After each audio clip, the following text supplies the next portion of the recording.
First Coast's most accurate forecast from the First Coast News Weather Team, certified by Weather Rate, sponsored by AC Designs. Hey there, Jacksonville, and our friends across the First Coast and the world. It's Weather Watchers Worldwide. But today we're going to talk more about the United States here and the southeastern U.S. with myself, Robert Speta, and of course our absolutely spectacular, fantastic chief meteorologist. Stop it. He doesn't control my pay, so you know. Yeah, that's a good point. Just as ours. But those could get better really quickly if he keeps with the compliment. Hey. So yeah, a lot happening in the United States to kind of keep it national. I mean, we're still worldwide. I mean, this is Weather Watchers Worldwide, after all. Mm-hmm. But today, a lot of focus here in the United States with some really wild potential severe weather, potential very likely severe weather for some parts of the Deep South. Yes. Not necessarily us, but Deep South, Mississippi River Valley, and we'll look at that. Yeah, we actually had a couple of tornado warnings this morning out that way. I was a little surprised. It was like at 5 a.m. their time. Mm-hmm. They're already kicking it up there in the Mississippi parts of Louisiana. Also, we're going to talk about the heat and the fog across the First Coast, the southeastern U.S. for that matter. And, of course, we are First Coast News. We want to talk, of course, about the big story here locally, and that is the Bills visiting for their game against the Jags here on Sunday. It's going to be an interesting game. Weather's going to play a little role. I'm excited for this because Robert has some math for us all that's going to explain a miraculous kick potential, field goals. So I look forward to the trigonometry and the mathematics behind that. I'm all nerded out and ready to go to see what you've drawn up there. But currently across our country, it is a battle.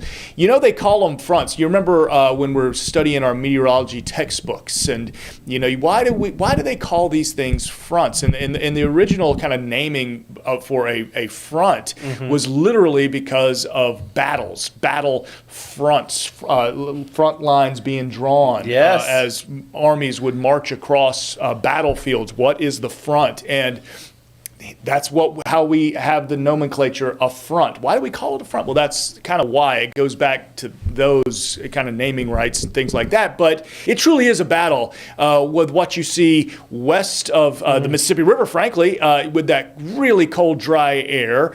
And then this... but it's never as clean as just a left side, right side battle. Yeah. It's never just cold and hot, and it's never just east and west. There is something called like a warm, moist conveyor coming out of the Gulf. So we've got some warm sectoring even. We got another battle line being drawn with warm air coming out of the Gulf. And so we've kind of got a triple point of action happening with some severe weather there. But look at those cold temperatures versus those really, really warm ones out east. I mean, and then you look off towards the north, very messy weather across the northeast today. They're looking at, winds 30, 40, even 50 miles per hour at times across parts of Ontario into upstate New York over towards Michigan. They've also got kind of that rain-snow mix. It's a sloppy mess. I don't think it's challenging, but I don't envy forecasters in that area. Yeah. Because it's tricky. For anybody who's watching this, you're kind of interested in the theory and methodology behind weather forecasting. And forecasting rain, changing to sleet, changing to ice sometimes, changing to snow. And then you got to forecast how much snow is going to be on the ground. It really puts a test to you. So I have respect for every Met that is in that area right now. It's tough. It's a tough go. It's up there with my guy in the mountains that are trying to find snow levels, and nail that down, especially for like ski resorts, elevation in there and everything. And you go to a market like Denver, for instance, and those meteorologists have dealing with things at some crazy different elevations with certain towns at 5,280 and others at 10,000. So it's very different. And then we look further towards the south, and we're talking about that severe weather threat. And already today we've had some storms across parts of Louisiana over towards Mississippi, into Alabama. This is shifting towards the east, even heading into tomorrow. Travel plans, Atlanta, back towards New Orleans, probably could be disrupted. The good news is by Sunday, this front's really going to lose a lot of its oomph, right? We're still expecting this cool down here on the First Coast, but it's severe weather threat is going to be put to the wayside, which we haven't had a lot of it this year, Lou, have we? No, we haven't. We've had many days just minus thunderstorms at all. About 5-6 days ago, we had the front come through. We had a few lightning strikes picked up across parts of Nassau County, and Fernandina had some thunderstorms with that last kind of storm system came, I guess, last Saturday. Yeah. But as far as severe weather goes, it was marginal. We had those 45. I think the highest gust I saw last Saturday was 40. It has been a while since we've hit that quote unquote severe threshold. Or good tornadoes. Yeah, and we just haven't had any tropical systems too, so it feels like we've been spoiled lately. Our weather impact alert for today and tomorrow is the fog, and then there's that big cool down where we get back to more. Actually, this is what I find interesting, Lou, is that we're so spoiled. You see in the bottom right of the screen, our average is 65, low 43. Yeah. That feels like a cold day right now. It would be, yeah. It'd be a winter day. Yeah, and that high of 65 average is the coldest average high that we'll get, all season. So we're in that coldest part of the year, and seasonably speaking, and of course we're going to be breaking records come Saturday for heat. And then when we cool down to seasonable Sunday for Jags football or whatever you've got going on, it's going to feel so much cooler, but frankly, we're still above normal, with afternoon highs. Now we might hit now Sunday's high might be a little deceptive because it's probably not going to happen at our typical afternoon high time, which would be 3-4 o'clock. Yeah, we're probably going to hit that 68 a little bit earlier in the day. I mean, it could be 11-12 when we're actually around 68, and then as that front fully crosses and you're in that Jags game for a 1 o'clock kick, get a couple quarters in, and you're going to notice even at the time we're typically at our highest, the temperatures are dropping. And we'll get to that in just a second. And when we come back from a break here, I do want to talk about the fog first. Yep. And then we're going to get into the Jags and taking on the Bills, the weather forecast for that as well. First, got to pay the bills. So we'll take a break here in just a minute. We're back, so don't go anywhere. Why do we come? To reach for new heights, depths. You can call it a team, even a day. That connection with others. We all deserve that. So, this is why.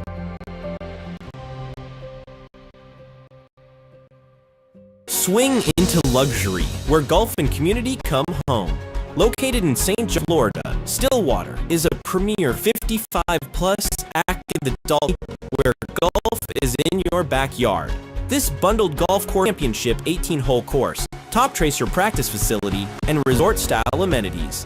Whether perfecting your swing or connect with neighbors, Stillwater offers the perfect blend of relaxation and recreation. Live where every day feels like a getaway. Maybe you're new to ET on demand stuff. You need a trusted news, and we've got you with First Coast News Plus. That's some pretty serious goal. Law enforcement presence. Extended breaking news coverage. And that breaking news in County, Georgia. And exclusive specials all on your schedule. Coast News Plus. And start watching for free. All right, welcome back. Let's talk about the fog. I gotta. This is from Brenda. Brenda, our weather watchers. Brenda.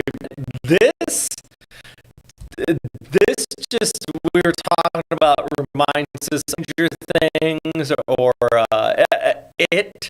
Yeah. You expect maybe Mike Myers just standing there in the middle of the road. You see any of that? Stoplight too, though. Like, somebody emerges with a. Oh, so you're going to the other side. I'm thinking of a horror movie. You're expecting like Ooh, could happen with that lighting. If you just get your light, man. I'm telling you, we can make some magic. That's good good. That full of some of those limited visibilities we've had the last couple of mornings, and we'll do it one. You might find the Lewis Turner out there with his Yeah. set. Yeah, Just going light. That's good. That's the golden light. Good about the sea fog, because yesterday I went out to the beach at like 3 in the afternoon. I was Snow. The fog. You had Ontario on the brain. Snow. Yeah, sea fog. Science. Went out there with the snow. So sea fog and persistent relative to your advection fog or rate fog or inversion fog, whatever. But it is a type of fog that's just, it sticks around. We got cooler sea surface temperatures right now. So sea surface temperature is about 59. But warmer air is moving over that water.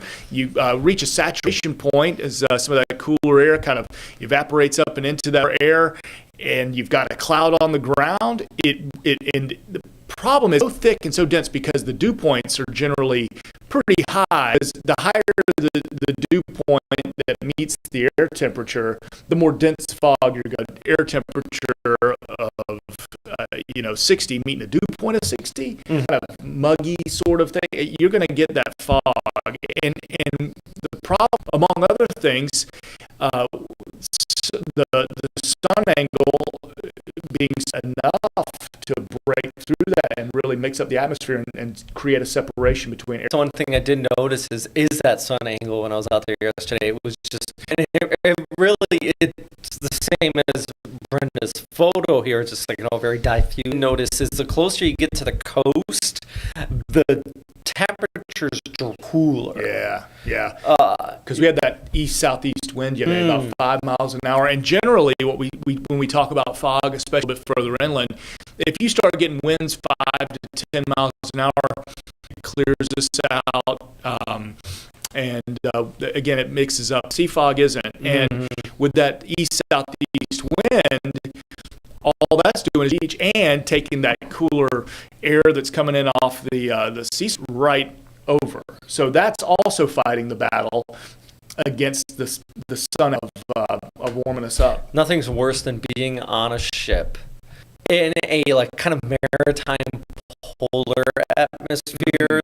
So around Canada area, for me it was north of Russia, and the wind is blowing, and there's, like you just said, when the wind blows, sometimes it just blows the cloud. Yeah. But if the wind is blowing, especially from the south over those relative waters, it just drops the visibility right down to next. Much more persistent, and is why while downtown was perfectly clear of fog by 10, 11 o'clock, Robert's out there yesterday afternoon, and they were still sogged in, and we were watching last night at 5:36. Zach Wilcox was live at the beach, and he's still in it. He was in the fog. So, very, very great shot. Oh, this is good. This is good stuff. You know what I love about this? A minute there, you can see exactly where the Main Street bridge is. Because in this, I love the fact that it just whites out here for us, drop down eventually. But yeah, this is just that thickness of view actually over the stadium, where we're going to get to that in just, wow. Yeah, look at that. Right there. That's what I was talking about. Kind of front, though, is going to be coming through, because this is the number one question people have been asking. Going to change? Yeah. Where we stop getting this, not just about, the fog, but it is that cooler dropping in of behind it. Before that front does happen, these record warm temperatures on a forecast. We'll be awfully close today. already feeling pretty warm. In fact, I mean, if you're, at the time of this recording, and then when you're watching it, as this airs, up through Friday, close to that record high of 83. But Saturday, that record, it's going to fall. It looks like 1957 will put 2026 on there as January days on record. And I mean, a lot of people visiting from out of course from Buffalo, where right now they're above warm day. It's very windy and stormy there, though. Yeah. But the 60s, they're going to be cooling down to like the 20s and the single digit compared to them coming in. That little maybe the type of morning if you have your beverage, red, get the cozy or just something to kind of cover it up. Sure. That's played it perfectly. I think, we've got the rain icon in at 11 o'clock to that noon hour. I think that's when our main rain through. I know kind of for forecasting purposes, the best chance is going to be earlier. But if in that 11, 12 o'clock hour. But I do think by the time, because I walk into the stadium, 1 o'clock kick, things do start to 68. So it's really kind of downhill from there once we get to game time. And then the wind's there, and then we start to see, the winds pick up. Yeah. Maybe you want to put on the sweater if you're on the top. As those winds coming from the north, kind of brisk by the end of the game. Now, are you going to care in the sense of, like, I'm sure adrenaline's going to be rushing up there? You'll be just fine. Do want to go to a break real quick. We'll come back. And my thoughts, my bet on weather and equations and science. Unbelievable. Or get the app Stream Free. Download the first your weather, all your sports, and so much more on your time. Your weather impact alerts, extended breaking news coverage, and convenient to you and your family. Download First Coast News Plus and watch.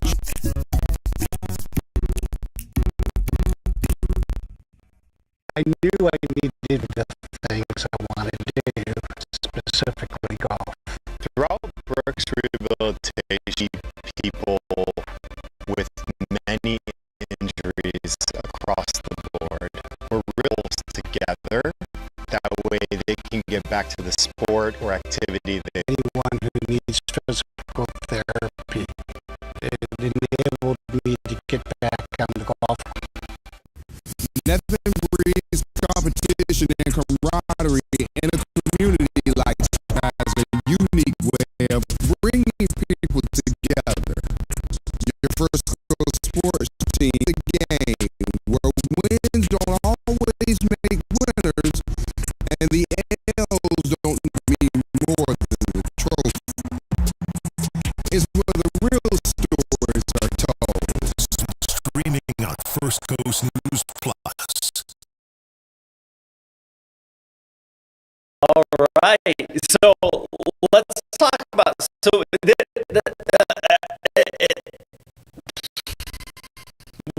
here. The front's going to move through in the morning. The winds are going to shift in from the 25, maybe 30 mile per hour winds. Sure. That's out of the north. What does that mean for kicking game? So this is my fantastic, amazing athlete. Booting 65, it's just another day. Well, he had a 70-yarder in preseason. He's got the two longest in NFL history already. Just kind of average. Yep. So what if he has... Did one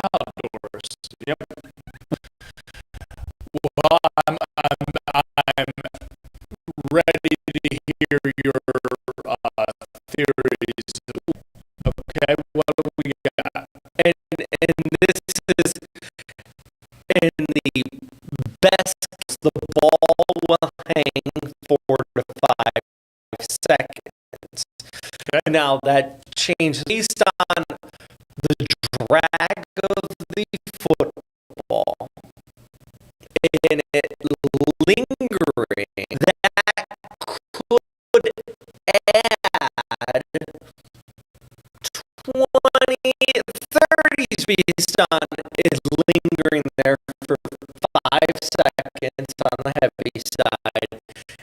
Anything that there is the potential atmosphere based on this. Yes. Good something up and over 80 yards. Yes. Which, from the Bills side,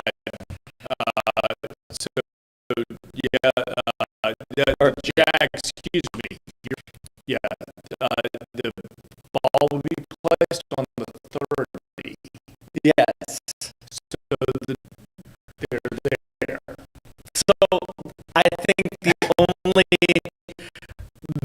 way this would have second left in the game, we were down by 2 and we win the game. There would have to be 0 time left.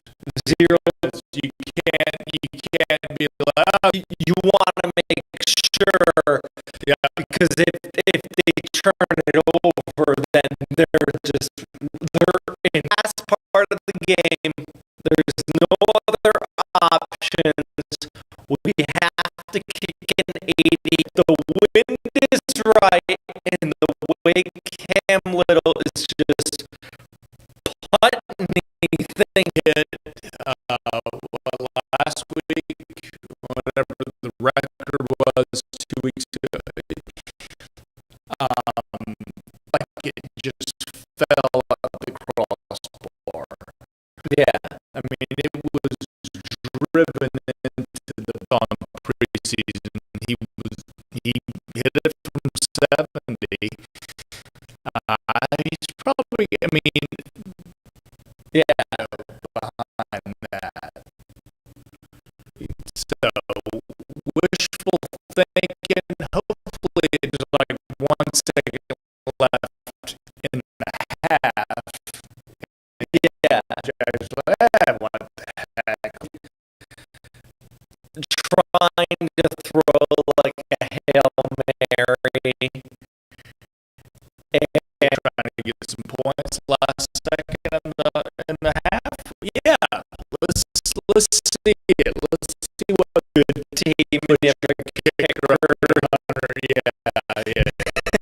I will kick it from my own math. I try. That is fascinating. You're I'm gonna say that today and tomorrow is gonna contribute. Okay. And on the flip side, the Jags the Bills are a cold weather team.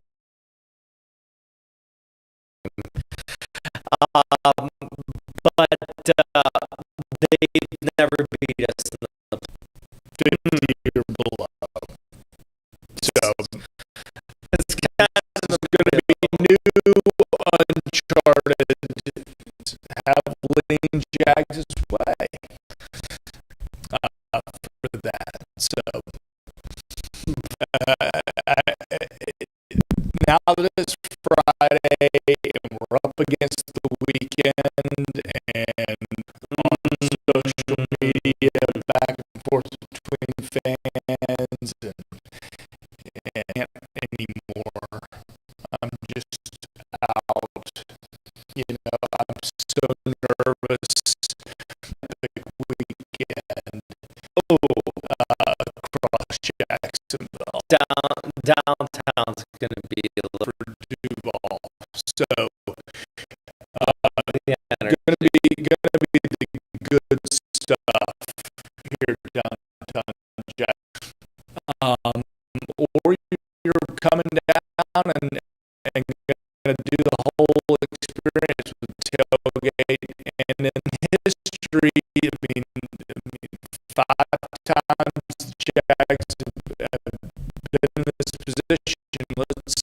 We've won both. What are you gonna do for the game? Are you gonna go we'll be there here early? We're gonna get down early to avoid any traffic mess as best we can. So we're gonna make the most of it.